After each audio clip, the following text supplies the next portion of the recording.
Assalamu alaikum warahmatullahi wabarakatuh. According to the world situation these days, we know that all of the religions, the followers of every religion, they are waiting for some sort of messiah, a savior, because of the way the world is going. And in Islamic religion, we have a lot of text concerning this topic. One of those is like Dajjal. So this whole series is going to be covering all the aspects of Dajjal and how this fitna of Dajjal is going to come to us and how we're going to face it and the things that will need to be done to save ourselves from this fitna. This is my friend Sahil today with me. Inshallah, he'll be talking about this topic. Sahil, assalamu alaikum. I will start off with my first question that we know that all the prophets that came to the humanity all had one agenda, which was like Tawheed, Risala, and Akhirah. But besides this, we see that like every prophet has warned us against a huge calamity, a huge test, a trial that's going to befall the humanity towards the end of times. And that fitna has especially been termed as Fitnatul Masih Dajjal. So how would you explain this fitna? What is it going to be? And how do we relate ourselves to this terminology? Well, I think first and foremost, we better understand this word fitan. We have a psychology which is very unilateral. When we look at the word fitan, we actually think that something which is going to be really good, but it will have a very dark core and an evil core. It's going to be a very confusing thing. Yeah. Even though fitan itself does not really mean just that. If anything, at the time of Dajjal, it is going to be so adverse, so devastating at an emotional level, that people who know the truth will go through the biggest state of powerlessness, helplessness, stifling, which is going to be the biggest problem for those believers. People who are going to go through trial are going to be way more in number because they won't be able to tell the difference between right and wrong.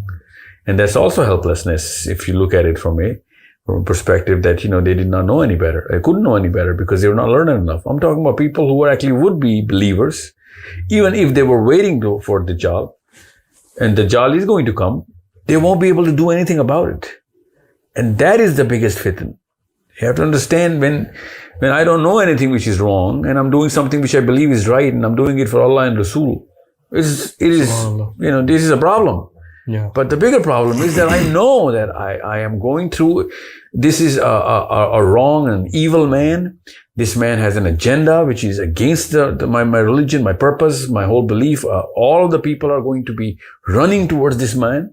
So those are the people who are going to be a minority, will be going through the worst of the worst time. At that time, everyone they will know will be running leaps and bounds towards Dajjal. Wow. Everyone they love, their kids, their wives, everyone will be running towards Dajjal. And those are the people, their fathers, their mothers. At that time, it'll be such a scarcity of believers, and those are the believers who are going to go through the worst problem, which is going to be the real meaning of fitan. The real meaning of fitan is not just the fact that you can't tell from right or wrong. The real meaning of the fitan is that you can tell between right and wrong, but you cannot do anything about it. This is such a big problem that people are not realizing. It's because it's not instilled inside our psychological construct of this word fitan. Fitan is that state where my hands are tied and I can't say anything about anything. And the people who I love the most, the things that I care about the most are going to be burnt right in front of me because there will be a hellfire I'll be jumping into. And it is in psychology we narrate it like a woman who has 2 kids, maybe 3 kids, okay, in this case. Let me just amplify this. And one of her kids is inside the house and the house is just caught fire. And for her to go and save the child will have a very big risk of her dying as well. So she has to decide between whether she has to save for those 2 kids or she has to, jump and save that little child. And she has a lose-lose situation right now. It is such a big problem that she's in right now that it's just like, in infant psychology, the infant, when it gets hungry, it knows no language. So what it does, it cries and starts yelling. And that's something that the mother knows, that she cannot say I'm hungry. And the fact that it knows that it does not know any language, it's conscious as a human being that I am hungry and I know that this person is going to feed me, but I do not know how to say it. So it starts yelling. That is the exact state of the believer at that time. And the more they're going to yell, the less they're going to be believed, because that's the wrong way of preaching. Yeah. Because when you are actually stifling, you have to do whatever to save your loved ones. But that's the worst way of preaching. And people are like, you're so evasive.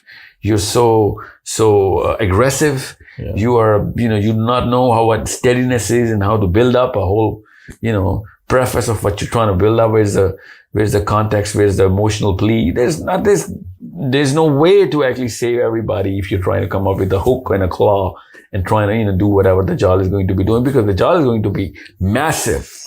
When this word does not even do justice, this massive word, to the magnitude of what the Dajjal is going to be doing at financial levels and emotional level and individual level and group level and country level and the global level and astronomical level, playing with time and everything. Yeah. Everything is going to be so magnificent when it comes to the Dajjal that people who are going to be believers and going to be like, can you not see the kafara written on his forehead? But people are like, you have just lost it, man. I can't see anything written on his forehead. Yeah. Imagine your son saying this to you, that daddy, you've lost it. What's wrong with you? You're so biased. You're such a Molvi. You're such an extremist that you're not seeing that this is the biggest solution to the bigger problems that we have. And they could be saying that this is real Jesus Christ in flesh and bone, in spirit and in message, but they won't be able to do anything about it. And that's the biggest stifling that actually comes with this word fitan. And this is something which people are not realizing, that the more knowledge that they gain, the bigger fitan it is going to be, because the number of people who are not going to be knowledgeable, which is still true, it was true till since ever, forever, that most of the people do not have the knowledge. So those people will be banking towards whatever is the savior at that point in time, and people with some sort of wisdom will know that there's something fishy, if not everything, that they will have some sort of hints that there is something missing in this version of Jesus, or the timing of, or the way is, the whole pattern that people are going to be seeing at some level. Because kafara on the forehead is too big of a sign. Yeah. Too big of a sign, that's not a fitan. Yeah. If I can see kafara, then why? This is not a fitan. This is not even a trial. Yeah. This is not in any meaning of the word fitan. Yeah. Of helplessness and powerlessness, or of confusion. If I can see kafara written on somebody's head, I'm sorry, he can turn the whole sun, into something else. And I'm like, dude, I'm sorry, but there's something on your forehead, man. Because I read about this very thing. Yeah. So I know it's raining because you just said kun. Sorry, but why don't you just say kun to your forehead and just erase this first, man? Yeah. You know what I'm saying? Because this is something which is bothering me. That's one of the most confusing points, because we've been told that he's going to be having a very clear statement written on his forehead. Then still, why won't be able to do anything about it? Because, that's why it's fitan. Yeah. Because the power of ignorance and emotional flurry is going to be at its magnificent peak, and you'll be left alone, and not alone in Brazil or China. You'll be alone in your own houses, where your own mothers and fathers and sons and daughters will be ridiculing you and spitting on your face that, you're the guy who's actually taking us to hell, because they could see heaven at that time. And not just this worldly heaven. They'll be actually talking about the real heaven, because at one point in time, the Dajjal is going to be promising the real heaven. You think the Dajjal is not going to be religious, man? Everything in Hadith is about religion. Everything in the Bible is about religion, the religiousness of Dajjal. The Dajjal will be carrying heaven and hell. Dajjal will be saying God. These are all religious terminologies. This man is not going to be a secular liberal. This man is going to be a right-winger. This man is going to be a rabbi or a priest or a Maulvi for all we know. This man is going to be a prophet in his own claim. So he can't be talking about sin. No one who wants to go do some party will be going towards Dajjal. People will be actually going towards a salvation. Wow. This man is all religious in all the texts of all the prophets, that this is a religious man coming in. You know, I'm not even talking about those right-wingers who are right-wingers in this current political arena. We all know they're not religious people. Donald Trump represents the right wing. Yeah. Pakistan has a right-winger party. Yeah. Before this one. Yeah. So, and even this one claims to be. But the point is, these are not religious scholars. Everyone, they didn't even claim to be, and people don't think of them as religious scholars. Yeah. Let alone a prophet. Let alone God.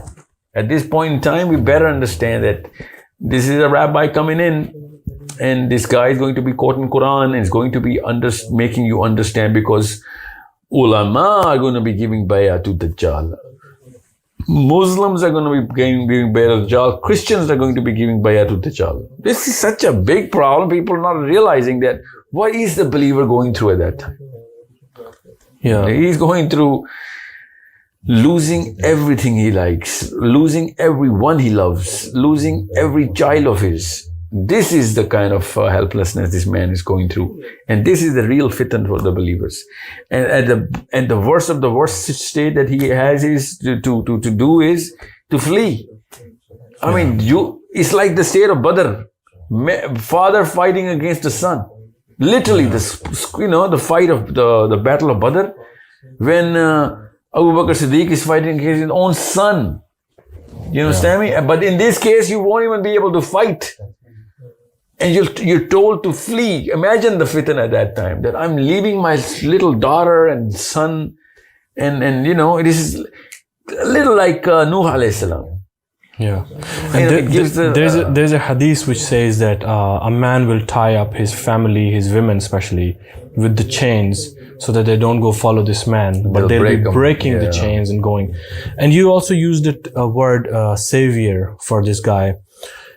I want to ask you, like, since my childhood, I've always, like, I've grown up, my friends, everyone I know, with the concept, like, at the time of the coming of the Dajjal, it's going to be like the whole world's going to be in the chaos. There's going to be too much wrongs going on in the society. It's going to be, the world would have turned to hell.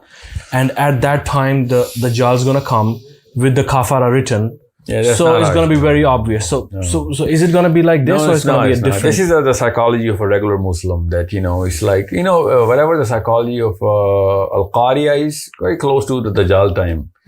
Some sort of chaos, some sort of,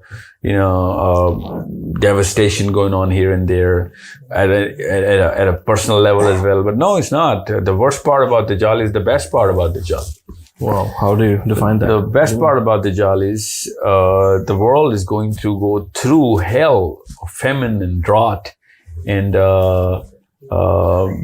agriculturally, the world is going to go barren for many years before the Dajjal comes in. So the time of the Dajjal is the best time in the planet. The history of the planet would not have seen that kind of prosperity and resources, because this guy will be raining like anything. Wow. This guy will be showering money. This guy will be producing dead relatives. What else do you ask for? Psychologically speaking, this is not even in our psychology. We never, ever, we're not trained on this psychology that the happiness is to get your dead relatives back. We don't expect it. Yeah. So this is beyond the current state of psychological affairs at this when he's going to come in. Yeah, but we still know that if your child is dying and a doctor heals him, how thankful we are to the doctor. That's not going to cut it. Yeah. What if your child dies and he brings him back? That's way bigger of a state. Yeah. So the prosperity is not even imaginable. This planet is going to be so happy in the time of the Dajjal. It's the happiest time ever. World peace. that ideal state, that is what Dajjal is actually eyeing out on, and he's going to get most of it. So you mean to say like the way he's going to be known to the people is through the prosperity he's going to bring? He is. He's going to be not as a person who's going to be a killer, like, shooter, and hunting exactly. for no. This is not. Those people are most people are going to be having the time of their lives. Imagine, why would anyone follow this guy in such grand numbers? I'm talking about billions here. This is very evident that since, of course, we know through hadith that whatever he can do, since he's going to be doing it, he'll be speaking every language of every person. He'll be doing it's like Santa Claus amplified. You know what I'm saying? Yeah. This guy is going to come in and is going to be showering gifts. And these gifts are not just temporary gifts. This man is bringing people from the dead. This guy is making your agriculture the strongest thing. And when I say agriculture, all of a sudden your psychology is suppressed a little. I'm talking about those kind of bearing of the land, which this planet has not even seen. You know what I'm saying? This is something which only Jesus Christ or a prophet can do, and grow that sort of fruit from the harvest that's not even possible for that kind of technology which we have right now. So this is something which is which we better understand. We got to reconstruct our psychology, and do not think that the chaos is a sign of Dajjal. No, prosperity is a sign of Dajjal. Otherwise, what kind of deception are we looking at? This guy is so clear. He's got a kafara written, and he's claiming to be Jesus, and he's got one eye. He's got one eye. That's also another deception. Yeah. That people think that he's going to have one eye and we're going to spot him. What kind of deception do you think he is? Every Tom, Dick, and Harry knows that. Yeah, he's a one-eye guy claiming to be God. Are you kidding me? This is not how it's going to be. At least not in the beginning anyway. Yeah. Because Sahabas they did not have that psychology that, one-eye guy, so he's going to be Dajjal. Because Ibn Sayyad did not have one eye. Yeah. You know what I'm saying? Yeah. And nor did Tamim ud-Dari talk about this one eye. He just said there's a man in shackles. He never said this guy had one eye. Yeah. This guy is going to have one eye at some point in time, because the Prophet describes his eye. Yeah. Whatever is going to happen to him, happened to him. But Ibn Sayyad is our missing piece of this puzzle of how to construct our psychology really well. This guy has to be... That's a very, very important point, actually. Ibn Sayyad had both eyes, right? Yeah. So Ibn Sayyad was a regular guy. Yeah, so why would they doubt him for Dajjal? Yeah. Nobody said, Prophet ﷺ, you said Dajjal is going to have one eye. This little boy has two eyes. You know what I'm saying? Yeah. So this is something which is part of his repertoire, where he's going to have a very, very attractive personality in terms of whatever he looks like or whatever he behaves like. Okay, so what is Dajjal? How to construct the basic picture of Dajjal? Because we have too many philosophies, stories coming about Dajjal. It's a system. It's the world politics. It's it's the power of the economists. Yeah. Or is it a man in flesh and bone? Well, first and foremost, it is, I don't know why people actually start to confuse our own people by saying this is not a man. Ibn Sayyad is another example of why he's a man. Yeah. You know what I'm saying? He's definitely a man. Ibn Sayyad is not a system. Yeah. He was a man. So take it from the people who were taught directly by the Prophet ﷺ. And in this case, Ibn Sayyad, in this case, the Prophet ﷺ himself was there. Yeah. Okay. So it's not a system. Is there a preparatory kit for the coming of Dajjal? Could be, but we're not talking about that right now, because I just told you the hadith itself says that it's going to be a very dry period for the planet. People are going to be dying from hunger before he comes, because there's not going to be any agriculture left. But this man is a man. This guy is a human being in flesh. And this man is going to be at such a level of charisma, potential for leadership. The guy can time travel. He knows some stuff. You know what I'm saying? And besides, he's going to be claiming to be Messiah. So Messiah is a man. Yeah, but not a system. Not really, because Messiah is also a god for 3 billion people. You know what I'm saying? So he could be flying in the air for all we know for now, for at this point of the argument. But what I'm trying to say is that this man has to have a flesh and bone for Muslims to follow, because Muslims are going to follow him blindly. Most of the women, for most of the following of his is going to be of women. Yeah. Not most of the women of the planet are going to follow him. That's not the hadith. Yeah. So it's not about an anti-feministic thing that I have an opinion for. Okay. His following will have more women. Okay. You know what I'm saying? So what I'm trying to say is that this guy has to be a charismatic leader with a lot of leadership capabilities, which are going to be manifested literally on his everyday persona. And he's going to have a lot of attraction in terms of his spirituality. He will be very correct in doing whatever he's going to be doing. He will be sinless. This guy will be sinless. The first sin of the Bible that the book of Revelation talks about the Antichrist, it says that he will be made a king of the kings until he's going to hold the temple. And after his reign, he's going to, somehow, he's going to, all of a sudden, proclaim the original sin, which is incest, and he's going to allow a man to marry his sister or daughter. And that's the first strike on the temple and the church, and that's where the declaration of Antichrist is going to come in, which means also in the Bible and in the Hadith that this man is going to be better than the Pope, better than any rabbi, better than any scholar that we have of Islam. This man will be right on the top of the hierarchy of how correct he's going to be. And that's why most people are going to follow him. And on top of that, he will have, a lot of gimmicks. He's going to be pulling a lot of things from thin air and, But I personally think that's going to come in. The miracles are going to come later on. He's going to, first and foremost, not convince people through miracles.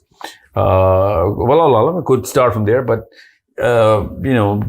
since he's going to be doing so many things in terms of, because my personal belief is that as soon as he's going to start to deform, is the more he's going to use his intergalactic technology, the more it's going to get deformed.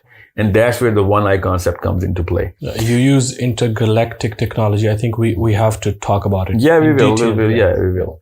But this guy who is going to come up with some sort of all the sorts of political solutions and financial solutions, and he's going to be really eloquent. People will be drooling over his speeches. And he will make things happen. It's not like that, he's not going to be like Obama or Putin or whatever leader or Mandela, where they actually look for the majority of the people. He will be looking at all of the people. Yeah. Mandela looked for the South African black race.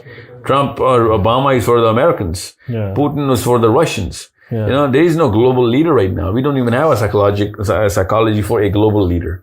This is the first time this global leader is going to come in and start to join every religion together, just like the Pope tried to do once, and he was deemed as the Antichrist, because it is a psychological construct of the Christians that he's going to first and foremost come up with a unification plan.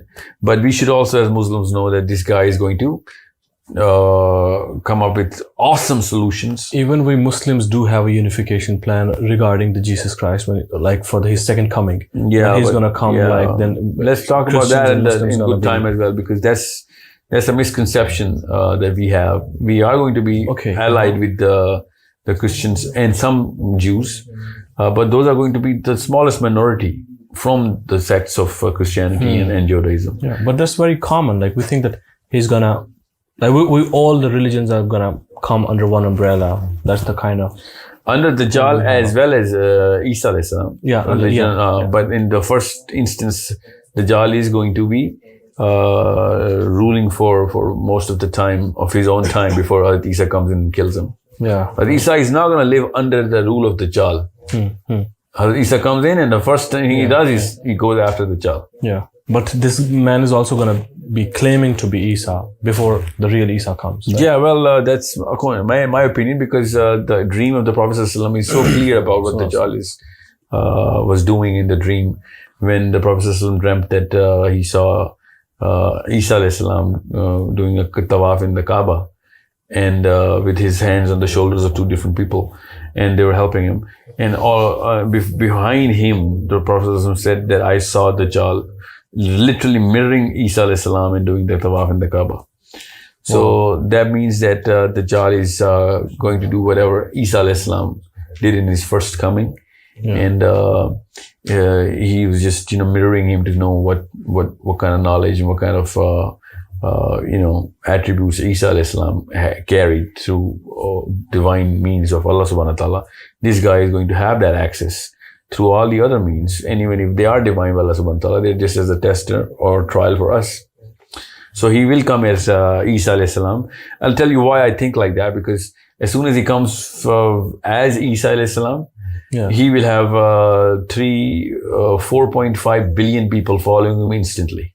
Because those 4.5 billion people are waiting for Isa alayhi salam. Secondly, I just don't make up opinions because of some sort of rationale I have. Surah Al Kahf, the first 10 ayahs are against the Trinity and the concept of us thinking that God has a son. And the fact that those are the most recommended ayahs by the Prophet ﷺ, that literally kills this very concept of people thinking that God has a son, which is Jesus.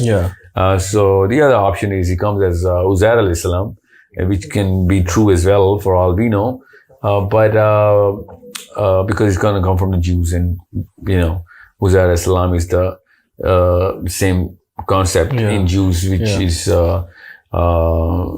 in the Christians about Jesus, Isa alayhi salam. So the question is, since he has a 4.5 billion people army already, so he might as well just pull this card out first.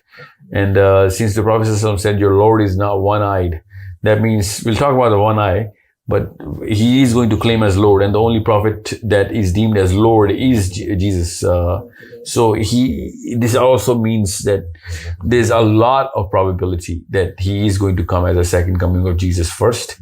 And then this is why, in my opinion, of course, Jesus Christ himself comes back in and kills this guy.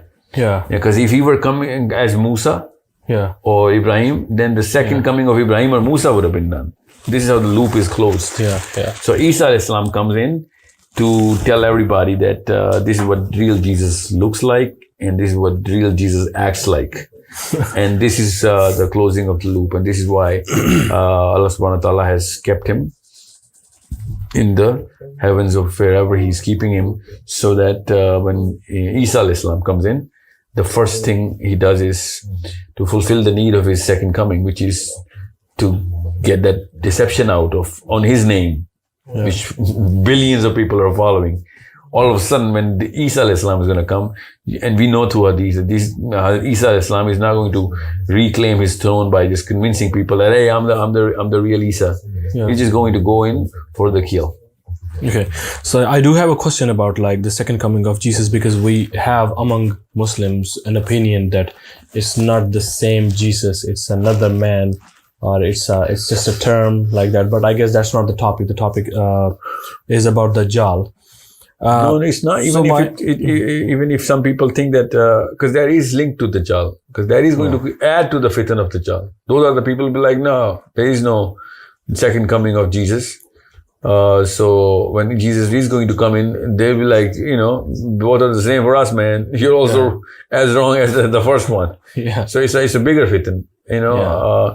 Us not believing in Dajjal as Isa or the Lord is as much of a fitan as when Isa is going to come in and we're like, no, you're not Hazrat Isa. So this is a problem, which is a big problem. That's helplessness, as you speak. How are we going to determine? So we will have to see both of them together. And the hadith says, as soon as Dajjal is going to see Isa alayhi salam, from his breath and from his sight, Dajjal is going to start to melt. So he doesn't even have to kill him. Just has to be there, and Dajjal is going to die. Wow. So this is what science... That's a lot like a comic, mythical kind of concept that he's going to melt and stuff. But we'll talk about that we'll talk about because I believe there's a science behind everything that happens. So it's better we understand it in a better psychological and scientific manner. Okay, my next question is going to be, what have we been given to fight against this fitna, the fitna of Dajjal? Legs. As Muslims. Legs. That's the only thing we've been given. Because the Prophet said, do not fight. You cannot fight. Only a prophet is going to come in, and if it were in my time, I would have killed him. Yeah. But since he's going to come in the time of Isa alayhi salam, only he is going to kill him. Yeah. And anybody who starts to become over efficient and tries to play smart against the Dajjal is the first guy is going to go to fall for the deception. Yeah. So legs, fight. Flee. That's a direct order from the Prophet. So it's not even up for debate. Subhanallah. Yeah. The biggest believers will not be like trying to save people from the deception of the Dajjal. Wow. As soon as they're going to find out, the right believers will be like, grab everybody you can and just run. That's actually really hard to even imagine. Yeah. Leaving your family in the destruction. Why we started with helplessness. That's the... Yeah. And then we know that there's a special importance given to Surah Al Kahf for the fitna of Dajjal. Yeah. Well, it's not special. That's the only tool that we have. Yeah. That's the only silver bullet for this werewolf. Besides having legs, Yeah. Yeah, well, let's connect legs and fleeing and going to the mountains with Surah Kahf. But Surah Kahf is a later part of how we are supposed to construct our psychology against the Dajjal. Okay. The first thing about Surah Kahf is that the surah is a part of 3 surahs. Okay. It's in a group. It's like a constellation. Yeah. Those 3 stars are shining really bright. And the Prophet said to Al-Mu'mineen that Surah Isra, Surah Kahf, and Surah Maryam. He put his fingers together and said, these are the 3 great surahs. So we have to look at Surah Kahf and by using this hadith as a very clear indication of how to construct our psychology around Surah Kahf. Otherwise, Surah Kahf is I'll tell you why let me just finish this first. If you do not understand Surah Bani Israel or Surah Isra, you won't be able to understand Surah Kahf really well, because Allah subhanahu wa ta'ala, there are no accidents in the greater schema of Allah Ta'ala. Allah Ta'ala does not do anything by chance. Everything is by design, especially the book of Allah subhanahu wa ta'ala, the Quran. So when the Prophet ﷺ said, look at these surahs together, and Allah subhanahu wa ta'ala has put Surah Bani Israel before Surah Kahf, so there's a reason behind this, and we can see it so well. It's speaking to us. Surah Bani Israel directs towards Surah Kahf so much that even a blind man can see that, there's a reason why it is placed right before Surah Kahf. And it is creating a certain psychology of the human Muslims who are going to, and jinns of course, and who are going to try and understand Surah Kahf. And if they start with Surah Kahf, they will never understand. That's what the Ummah is going through, because they start with Surah Kahf and there's nothing about the Dajjal in there. Yeah, because all we know is that just read the 10 ayah of the, these are the words of the hadith. They read like one who keeps on reading the first 10 ayahs of the Surah Kahf every Friday is going to be saved from the fitna of the Dajjal. Yeah. So how can just a recitation of that's the preemptive medicine. That one meaning can be taken as, if I start reading Surah Kahf's first 10 ayah every day, I'm delaying the time of the Dajjal. Or maybe I'm asking for my death before the Dajjal. That's also a prayer, by the way. That I don't want to be in that time, because that's a short shot entry to hell. Most people are not going to make it in that fitna. Yeah. So that first 10 ayah could be a recipe for an earlier death before the Dajjal can come in. Or pushing it ahead by the prayer, by Surah Kahf's barakah, that Allah Ta'ala is just, delaying the entry of the Dajjal. It's like Surah Kahf's mechanism, we're just playing his role here by reciting the first 10 ayahs and try and, play that element of time and just push the Dajjal timing as far as we can. Because another hadith says that the Dajjal will only come when Ummah is going to forget talking about him. You know what I'm saying? So people are not going to be reciting the first 10 ayahs because we know we only recite the first 10 ayahs of Surah Kahf or Dajjal. Yeah. So naturally they will not be reciting the first 10 ayahs. Yeah. But does reciting mean the same, like just reading these words out without understanding? Because the Prophet ﷺ said it to the Arabs. Yeah. They knew the meaning of the first 10 ayahs. Yeah. You know what I'm saying? And plus the word tilawa means to follow. Yeah. That's exactly. But we think tilawa is like to read. Yeah. Plus, Imam Nawawi has given us a very good handle on this. He says there are certain keys in Surah Kahf, keys which are going to be for the people who actually have the insight. You mean keys to open the locks? Yeah. Certain hints, certain structures inside Surah Kahf which are going to be for the people who can think and ponder over these. And they're going to find it. And he said they're going to find the solution towards what they can do for the times of Dajjal. Not Dajjal, of course, nobody can do anything against Dajjal. So before we go to Al Kahf, you're saying something about the relationship between these three surahs. So how is Bani Israel linked to Al Kahf? What's special about Bani Israel? Psychology. In the context of Al Kahf. Psychology of a Muslim has to be built over Surah Bani Israel. I think this is the most important surah. In terms of the psychological strength of a Muslim in the time of Dajjal. And what is the psychology Surah Bani Israel is creating? It is creating a very clear psychology that a Muslim should be casual about believing that, time travel is a very normal thing. Time travel. Yeah. Surah Bani Israel talks about... Bani Israel, another name is Isra wal Miraj. It's the night journey and the ascension. Yeah. Okay. Because the surah starts with literally of how Allah Ta'ala is saying that we took our Prophet in the smallest part of the night towards the seven heavens and made him go through all of that journey. Yeah. And it made him see all of those great signs of Allah Subhanahu wa Ta'ala. Yeah, but there's a lot of controversy about this travel. Like you're saying time travel now. I would like you to explain it, expound on it more.